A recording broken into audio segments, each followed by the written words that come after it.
Hello friends. Rajesh एक hard working professional था। 2020 में राजेश को लाइफ थ्रेटनिंग कोविड इन्फेक्शन हुआ, जिसके कारण राजेश को बहुत दिन तक हॉस्पिटल में एडमिट रहना पड़ा और कई लाखों का बिल आया। इसके कारण राजेश की सारी सेविंग्स वाइप आउट हो गई और राजेश के फैमिली को डेट लेना पड़ा, उधार लेना पड़ा राजेश के जान को बचाने के लिए। ये सिर्फ एक राजेश की कहानी नहीं थी, ऐसे लाखों राजेश इंडिया में थे 2020 कोविड में जिनका ये कंडीशन हुआ। इसके लिए एक फैक्टर ज़रूर जिम्मेदार था, लैक ऑफ फाइनेंशियल प्लानिंग। यही हम इस वीडियो में देखेंगे दोस्तों कि फाइनेंशियल प्लानिंग होता क्या है, बेसिक फाइनेंशियल प्लानिंग क्या है और फाइनेंशियल प्लानिंग एक श्योर शॉर्ट तरीका और डिसिप्लिन तरीका क्यों है आपको रिच बनने के लिए। फाइनेंशियल प्लानिंग होता क्या है? फाइनेंशियल प्लानिंग मतलब कि आप जो पैसा कमा रहे हैं, आप उससे क्या फाइनेंशियल गोल्स अचीव करना चाह रहे हैं। क्या आप रिटायरमेंट के लिए पैसा सेव करना चाह रहे हैं, जो सारे लोगों की ज़रूरत है? क्या आप आज से 10 से 15 साल बाद घर खरीदना चाह रहे हैं? क्या आप कुछ सालों बाद अपने किड्स के एजुकेशन के लिए आप पैसा सेव करना चाह रहे हैं?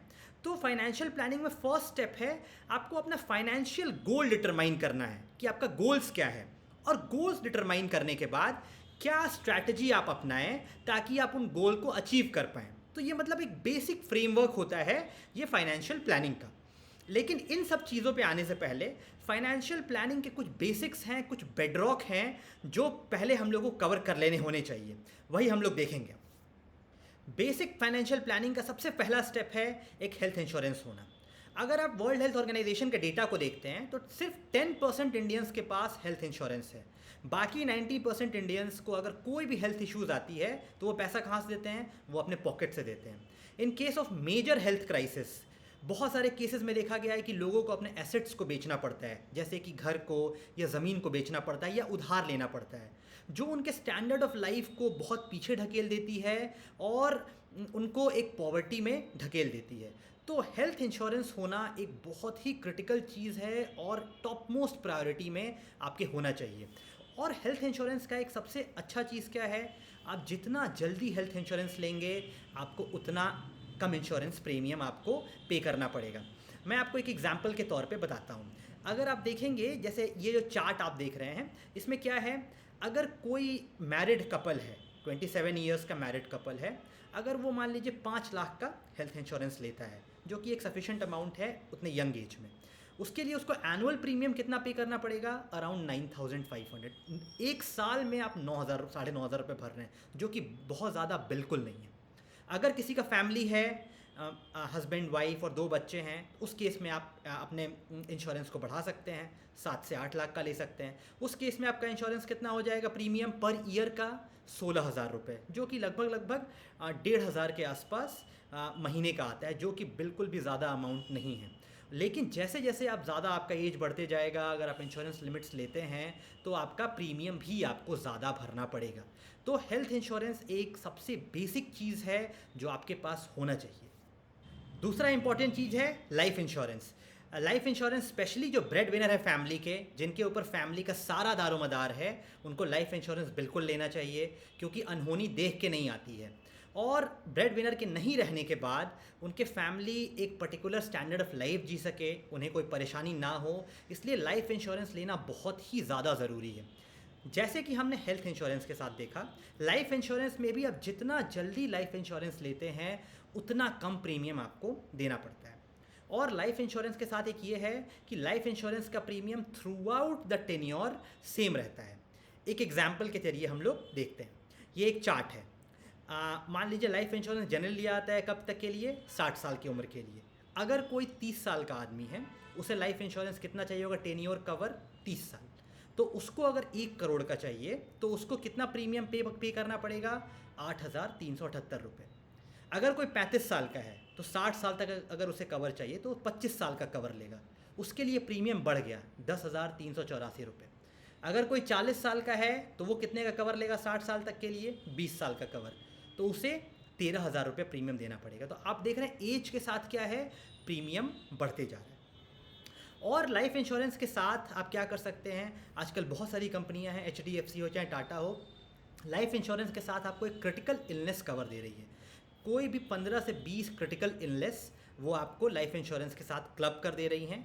इसके लिए आपको कुछ एक्स्ट्रा पैसा भरना पड़ेगा, लेकिन अगर आपको इन केस कोई क्रिटिकल इलनेस होता है जैसे कि कैंसर या फिर कोई पैरालिसिस, तो उस केस में वो आपको अपफ्रंट कुछ पैसा देंगी, 15 से 20 लाख रुपए दे देंगी। और अगर आप इसे लाइफ इंश्योरेंस के साथ क्लब कर लेते हैं तो आपका कॉस्ट बहुत ही कम रहेगा। क्यों? थ्रू आउट द लाइफ वो सेम आपको प्रीमियम पे करना पड़ेगा, लेकिन अगर आप उसे हेल्थ इंश्योरेंस के साथ क्लब करते हैं तो आपका हेल्थ इंश्योरेंस का प्रीमियम काफ़ी ज़्यादा बढ़ जाता है। तो जब भी आप लाइफ इंश्योरेंस लें उसके साथ क्रिटिकल इलनेस को भी क्लब करें साथ में, ताकि आप उसका मैक्सिमम एडवांटेज उठा सकें। तीसरा बहुत इंपॉर्टेंट चीज़ है एक इमरजेंसी फंड होना। 6 मंथ का इमरजेंसी फंड होना बहुत ही ज़रूरी है। मान लीजिए कि आपका मंथली बेसिक इनकम एक्सपेंडिचर है कितना, 30 से 35 हज़ार, तो 6 मंथ में आपको कितना चाहिए, लगभग 2 लाख रुपए आपके पास एक इमरजेंसी फ़ंड के तौर पे होने चाहिए। ये क्यों होना चाहिए? मान लीजिए किसी का बिज़नेस है, बिज़नेस ठप हो गया, इकोनॉमिक अनसर्टेनिटी के कारण किसी की जॉब चली गई, तो इस फेज़ के लिए अगर आपके पास इमरजेंसी फ़ंड है जो आपका खर्चा 5 से 6 महीने तक चला सकता है, तो आपको ज़्यादा परेशानियों का सामना नहीं करना पड़ेगा। उतने दिन में आप जॉब ढूंढ सकते हैं, आपके ऊपर एक अलग से स्ट्रेस नहीं रहेगा। इसलिए इमरजेंसी फ़ंड रखना एक बहुत ही बेस्ट प्रैक्टिस है। तो दोस्तों ये 3 जो बेसिक पिलर्स हैं ना, बेसिक फाउंडेशंस हैं, हेल्थ इंश्योरेंस, लाइफ इंश्योरेंस और इमरजेंसी फ़ंड, बहुत ही ज़्यादा नेग्लेक्टेड हैं लेकिन बहुत ही ज़्यादा इंपॉर्टेंट हैं। तो ये तीनों रहना बहुत ही ज़्यादा ज़रूरी है। एक बार जब आपने बेसिक फाइनेंशियल प्लानिंग कर लिया, आपके पास हेल्थ इंश्योरेंस हो गया, आपके पास लाइफ इंश्योरेंस हो गया, आपके पास इमरजेंसी कवर हो गया, आपके पास एक फाइनेंशियल सर्टेनिटी आ जाती है। उसके बाद आप एक बेटर तरीके से अपना फाइनेंशियल प्लानिंग कर सकते हैं अपने फाइनेंशियल गोल्स को अचीव करने के लिए, जैसे कि हाउसिंग, रिटायरमेंट या फिर किड्स के एजुकेशन के लिए। इसमें क्या हेल्प करता है? इसमें हेल्प करता है 50-30-20 रूल। सुनने में तो ये काफ़ी कॉम्प्लेक्स लग रहा है, आइए इसे तोड़ के देखते हैं। 50-30-20 इसमें क्या है? जितना भी सैलरी आपको मिल रहा है उसका 50% जो है पार्ट, वो कहाँ जाएगा? आपके नीड पे जाएगा, आपके बेसिक नीड पे जाएगा, जैसे रेंट देना, बिजली बिल भरना, किड्स के एजुकेशन पे खर्चा करना, या फिर हो सकता है हेल्थ इंश्योरेंस के प्रीमियम को भरना, लाइफ इंश्योरेंस के प्रीमियम को भरना। तो सारी बेसिक चीज़ें जो नीड्स हैं खाने पीने की, रहने की, 50% ऑफ द सैलरी में ये हो जानी चाहिए। 30% ऑफ द सैलरी क्या है? आपके वांट के लिए, आपके लेजरली एक्टिविटी के लिए, होटल में जाके खाना, नेटफ्लिक्स का सब्सक्रिप्शन लेना, कहीं बाहर जाना घूमने के लिए, ये हो गया 30%, ये लेजरली एक्टिविटीज़ हैं।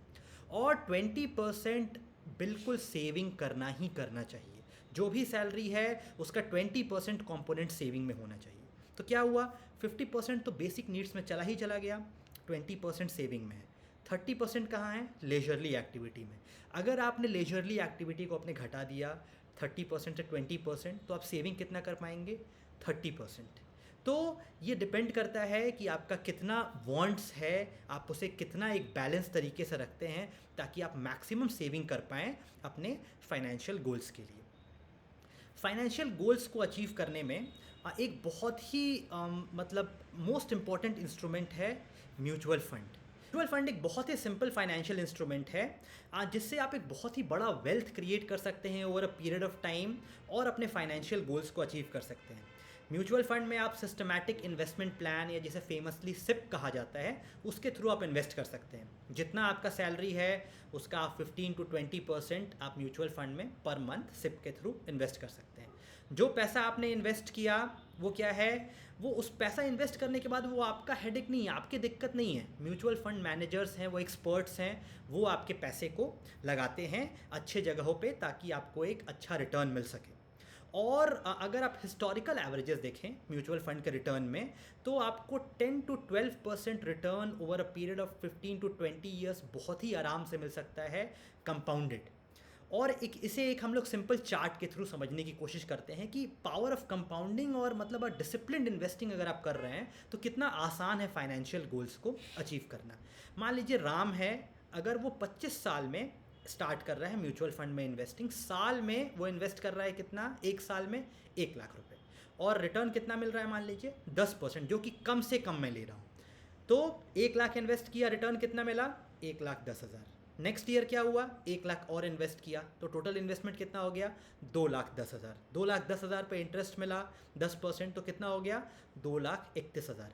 ऐसे ही अगर राम ने कंटिन्यूसली हर साल अगर सिर्फ 1 लाख रुपए इन्वेस्ट किया, तो 58 ईयर्स तक जाते जाते उसका कॉर्पस क्या हो जाएगा, 2,70,00,000 का, जो कि एक ह्यूज कॉर्पस है, ह्यूज वेल्थ है। और मैं 1 लाख ले रहा हूँ और पर साल का, लेकिन सैलरी भी तो बढ़ती जाएगी ना, हर साल 7%, 8%, 5%, जितना भी सैलरी बढ़ेगा आप उसके अकॉर्डिंग बढ़ते जाएंगे। तो आप सोच सकते हैं आपका कॉर्पस 2,70,00,000 की जगह 5 करोड़ भी आराम से हो सकता है। लेकिन इसमें इंपॉर्टेंट पॉइंट क्या है, जल्दी स्टार्ट करना। लेकिन अगर कोई शाम है, अगर वो 35 ईयर्स में स्टार्ट कर रहा है 1 लाख रुपए डाल के, तो उसका कॉर्पस 58 ईयर्स में कितना होगा, 97 लैक्स। तो आप डिफरेंस देख सकते हैं, जल्दी स्टार्ट करने से ह्यूज डिफरेंस आ रहा है 1,70,00,000 का। तो म्यूचुअल फंड में बिल्कुल आपको इन्वेस्ट करना चाहिए सिप के थ्रू, एक लार्ज कॉर्पस क्रिएट करने के लिए और अपने फाइनेंशियल गोल्स को अचीव करने के लिए। एक चीज़ और ध्यान रखना है, म्यूचुअल फंड क्या है, इन्फ्लेशन बीटिंग रिटर्न्स देता है। अगर आप देखेंगे इन्फ्लेशन आज के दिन में 6%, 7%, 8% इन्फ्लेशन है। अगर आप फिक्स डिपॉजिट में इन्वेस्ट कर रहे हैं, आपको कितना रिटर्न मिल रहा है, 6 से 7% रिटर्न मिल रहा है, और इन्फ्लेशन कितना है, 8%। तो आपको नेगेटिव रेट ऑफ रिटर्न मिल रहा है। मैं आपको ये एक चार्ट के थ्रू दिखाने की कोशिश करता हूँ। जैसे कि मान लीजिए कि ये चार्ट है, इसमें मान लीजिए ओरिजिनल अमाउंट आपके पास 1 लाख है और 1 लाख आपने कैश में रखा हुआ है। अगर 8% इन्फ्लेशन है, महंगाई हर साल 8% बढ़ रही, तो क्या हो गया, पहले साल के बाद आपका 1 लाख का अमाउंट कितना हो जाएगा, उसका वैल्यू 92,000। क्यों, 8% इन्फ्लेशन, महंगाई बढ़ रही है। दूसरे साल के बाद कितना हो जाएगा, 84,000। और 8वें साल तक कितना हो जाएगा आपका इनकम, आपका अमाउंट कितना हो जाएगा, 51,000। तो 1 लाख से 51,000 हो जाएगा अगर आप इस पैसे को अच्छे जगह इन्वेस्ट नहीं करते हैं। तो इसलिए इन्फ्लेशन बीटिंग इंस्ट्रूमेंट्स में जैसे कि म्यूचुअल फंड में इन्वेस्ट करना बहुत ही ज़रूरी है। बहुत लोग जिनके पास टाइम है या जिनको सफिशिएंट नॉलेज है, वो थोड़ा रिस्की में भी और रिस्की एसेट्स में भी इन्वेस्ट कर सकते हैं, जैसे कि सेंसेक्स हो गया, जैसे कि शेयर मार्केट हो गया। उसमें भी over the period of 20 years देखा गया है कि 15% रिटर्न पाना तो बहुत ज़्यादा एक डिफ़िकल्ट चीज़ नहीं है। हाँ, लेकिन उसमें पेशेंस चाहिए, उसमें नॉलेज होना ज़रूरी है। बहुत लोगों के पास टाइम नहीं रहता है, इसलिए म्यूचुअल फंड एक बहुत ही बेस्ट इन्वेस्टमेंट हो सकता है। और देखिए, ये जो कॉर्पस आपने जनरेट किया 2,70,00,000 का, मान लीजिए एग्जाम्पल, मान लीजिए किसी को रिटायरमेंट के लिए कॉर्पस अलग जनरेट करना है, घर खरीदने के लिए अलग जनरेट करना है, आप 2 म्यूचुअल फंड खोल सकते हैं। एक में आप कुछ परसेंटेज डालिए, दूसरे में आप कुछ परसेंटेज डालिए, जैसे जैसे आपका सैलरी इंक्रीज़ होगा आपको, तो इससे आपको फाइनेंशियल गोल्स अचीव करने में एक बहुत ही ज़्यादा आपको आसानी होगी। तो हम लोगों ने ये देखा कि कैसे स्मॉल स्टेप से हम लोग जायंट लीप ले सकते हैं, कैसे हम लोग अपना एक बहुत बड़ा कॉर्पस क्रिएट कर सकते हैं, वो भी बहुत डिफिकल्टी के साथ नहीं। कोई 5 करोड़ का कॉर्पस क्रिएट करना या 10 करोड़ का कॉर्पस क्रिएट करना 60 साल की उम्र तक बहुत ज़्यादा डिफिकल्ट चीज़ नहीं है, बशर्ते आपको ये पता हो कि फाइनेंशियल प्लानिंग होती क्या है, उसका फ्रेमवर्क पता हो, आप जो बेसिक फंडामेंटल्स हैं, health insurance, life insurance, emergency fund, सारा कुछ आप कवर करके चलें। तो फाइनेंशियल प्लानिंग आपको एक इकोनॉमिक स्टेबिलिटी प्रोवाइड करती है, आपको एक पीस ऑफ माइंड प्रोवाइड करती है, और जो एक डोर है, जो डोर टू बिकम रिच, वो भी आपको वो आपका दरवाज़ा एक खुलता है। तो आशा करता हूँ दोस्तों ये वीडियो आपको पसंद आया होगा। Thank you.